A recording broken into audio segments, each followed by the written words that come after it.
What's up, everybody? What does Dave Portnoy say? Emergency press conference. Emergency press conference time.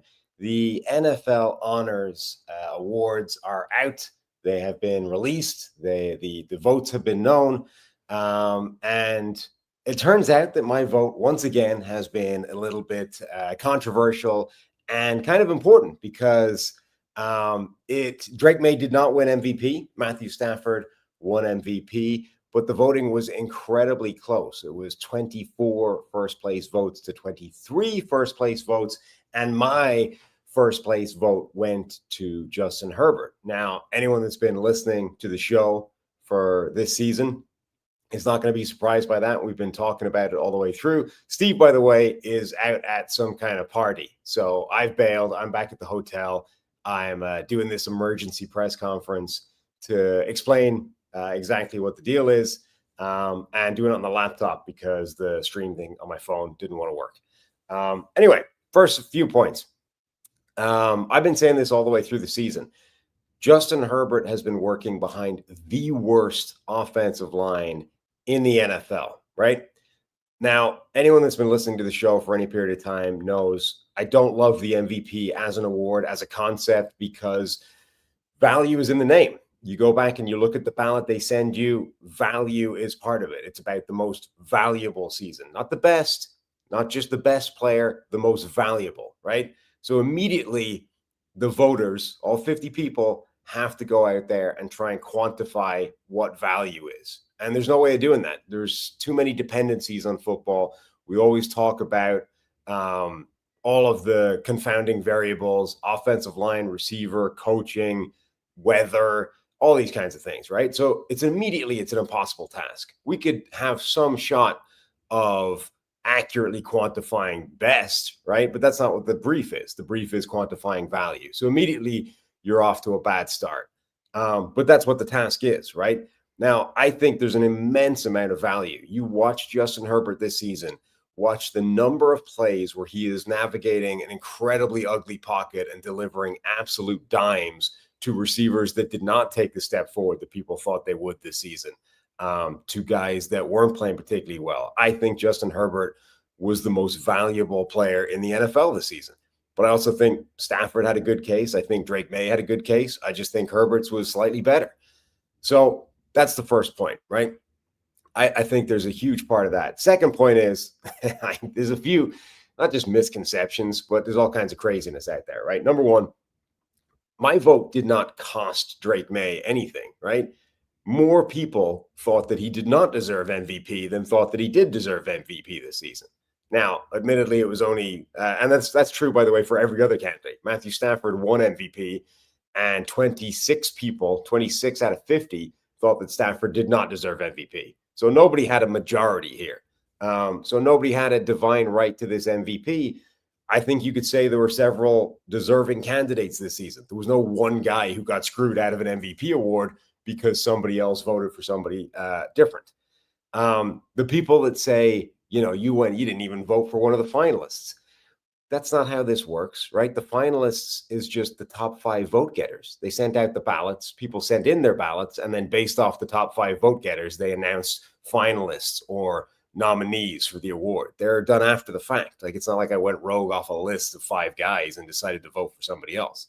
And look, again, this is kind of like last year. I'm fine with being a guy that thought something different to other people. Now, a lot of people like this, and this is an awful lot closer to my side than it was a year ago, where it was 49 people thought one thing and one person thought something else. 24 people thought Stafford was MVP. 23 people thought Drake Maye was MVP. 2 people thought Josh Allen was MVP. And I thought Justin Herbert was MVP.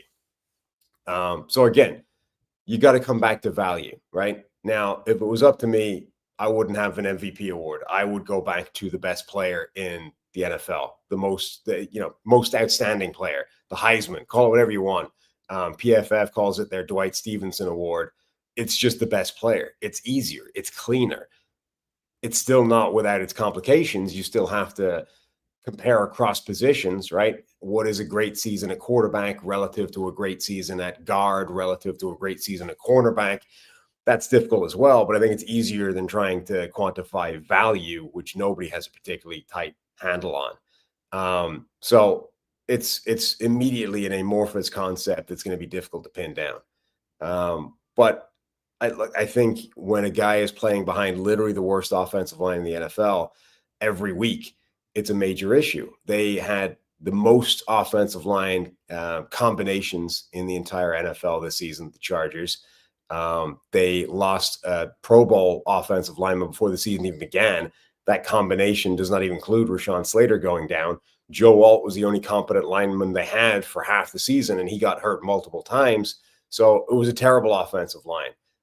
It wasn't a particularly good group of receivers. Ladd McConkey was excellent last season, did not take the step forward that people expected him to this season, was a non-factor for an awful lot of games. Keenan Allen, we saw the relative lack of impact he made a year ago in a different team, comes back to the Chargers, was expected to do even more and didn't. So this was not a particularly good group of receivers. It was a terrible offensive line. And I think when you watch the games, Herbert was making an incredible amount of plays. And I think most quarterbacks in that situation would have been terrible. And we saw that Matthew Stafford's, the left side of his offensive line fell apart in a couple of games, and he immediately turned into a turnover machine. So I think you can absolutely argue that the value component of this saw Herbert dramatically exceed his performance or his expected performance based off how well he played. The stats were not phenomenal, but this is not like stats are only going to show you production. They're not going to show you necessarily the value of it. So let's see what else we got in terms of, let's work through some of this in the comments. Let's see. Yeah, look, we're going to comment here. Metrics or standards are a trash measurement of MVPs. Look, I think the stats don't do a particularly good job of quantifying MVP, right? It becomes, let's just find the guy with the best stats who's won a lot of games. And that's fine. It's telling you something. It's telling you success. It's telling you, production, but it's not necessarily telling you who the most valuable player was. I do think that value, when you start folding that in, has to be a quarterback award. It has to be the most valuable position in the NFL. That, I think, is the one element where we basically have got it dialed down. We don't have a particularly good way of quantifying value, but I think we've done well enough to be able to quantify it as a quarterback-only award. It's not something that I think a different position can really win. It has to be a quarterback. It can't be a running back, can't be a tight end, can't be a receiver. It's a quarterback award. But I don't think that means we're good at quantifying the differences between, amazing group of statistics with a better supporting cast, a medium group of statistics with a medium supporting cast, a terrible group of statistics with a terrible supporting cast. Let's see. What else we got? Yeah.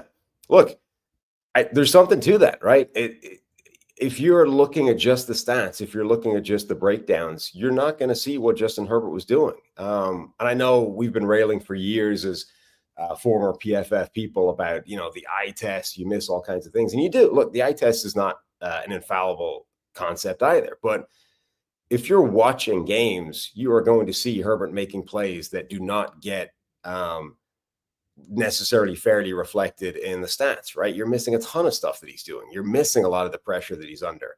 The Eagles game, people came out of that game, looked at the stats, and were like, well, Justin Herbert played like garbage in that game. The dude made an incredible amount of plays in that game, and most other quarterbacks would have had no shot of keeping them in that game. Like, he was much better than the stats showed, as the comment here says. Look, there's something to the eye test. Like, there's a reason all of those old football guys said it's all about the eye test for years. Again, I think the smart thing, right, is using all of these things. It's the eye test, it's stats, it's all of this stuff rolled together. But in doing that, you get an idea of how bad his offensive line is. You also get an idea of just how he was playing by watching those things. So, these things all have to go together. I don't think you can do any one of them in isolation. You certainly have to watch all of the games, not just one, and be like, well, this is who he is. It's a totality of all this stuff. Yeah. look, I think a lot of these guys have got impressive games. I don't think this was a slam dunk. Just because I voted for Herbert as MVP doesn't mean I think it was a clear cut, thing where he deserved it way ahead of any of these other guys. I think there were multiple deserving candidates, but Herbert was the guy that got my vote. I think, a couple other things I would put out there, right?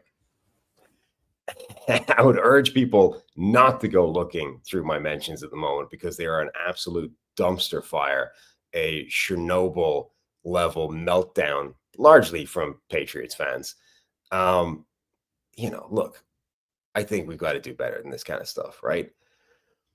It's sports, and we can all have different opinions, and we can talk about our opinions, and we can reason them out on things like this. We can reason them out on Twitter. I went out there trying to tell people why I voted in a specific way. I think it's a reasonable case to make.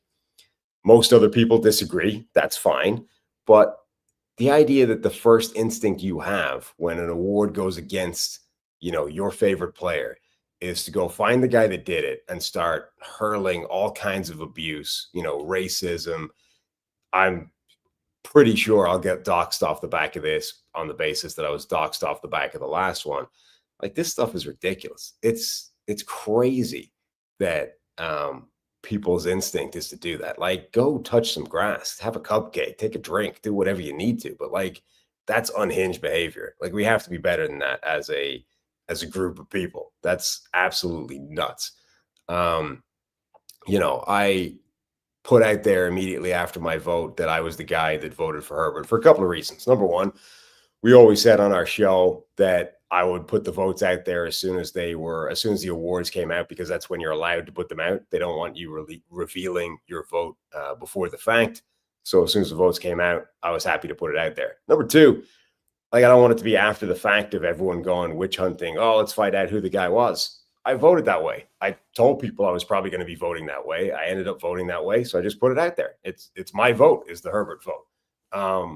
But I understand why people wouldn't want to put out their vote, because there are going to be lunatics out there doxing people. Like, it's unhinged. If I'm the two people that voted for Josh Allen to be the MVP, particularly Josh Allen, because, Buffalo in the division, et cetera, like, do you want to put that out there and be at risk of having Patriots fans doxing you, et cetera? So no, I don't. Anyway, look, I'm rambling at this point. I think you can make a case for a lot of these guys to be MVP. I wouldn't agree with the case. Trevor Lawrence. Trevor Lawrence got a lot of votes for MVP. I don't think there's a particularly strong case for Trevor Lawrence to be MVP. There's other people out there that do. Like, this is why there are 50 voters. This is why it's not a two-person panel, right? The diversity of opinion is a good thing.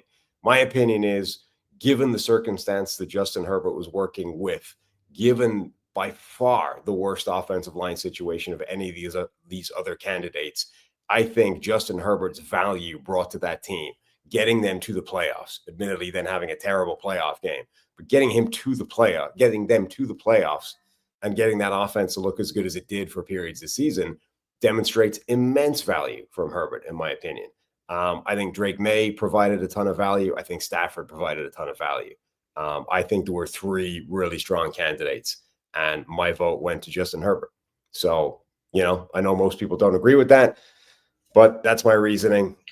If you're a fan of the show, hopefully you'll continue that way. If you immediately think that my opinion no longer holds any weight and don't want anything to do with it going forward, c'est la vie. The idea, by the way, that I would do this for like attention and clicks is absolutely unhinged. If you go and look for just 2 seconds at my mentions, I would be perfectly happy to not have to go through this at all. Like, I plan on muting Twitter basically for the next couple of days and then going through and blocking anybody that was a sufficient level of asshat to me. So anyone saying you do this for attention, I think, is absolutely crazy. Like, this is the kind of attention people do not want. But anyway, hopefully this will serve to explain some of my logic. We'll, I'm sure, comment more on the show when we do a full breakdown. When we're back in studio, we are doing our watch along on Sunday. I'm sure that'll come up then. By the way, here we go. Hang on. Who was my top three? So for anybody really concerned, my second was Matthew Stafford and my third was Drake Maye. So my vote did not directly cost Drake Maye his MVP. It was possible mathematically that if I'd voted Drake Maye second, I think he would have, if I'd put him first instead of second, then I think that would have been the difference between him winning MVP and not. As it was, I didn't have him second either. So my vote is not costing him directly MVP. Dan Orlovsky's is technically, if you want to go that way. Or you just say, because I didn't vote him number one, I cost him MVP. Either way, that's the deal. So I'm sure this will come up on Sunday when we do our live watch along. I'm sure we'll also cover it during the show properly as well. But we'll be back in studio on Sunday. We've got a couple other videos coming up as well. Anyway, thanks for watching. We'll talk to you soon. And, Steve will be back at that point as well. So take it easy.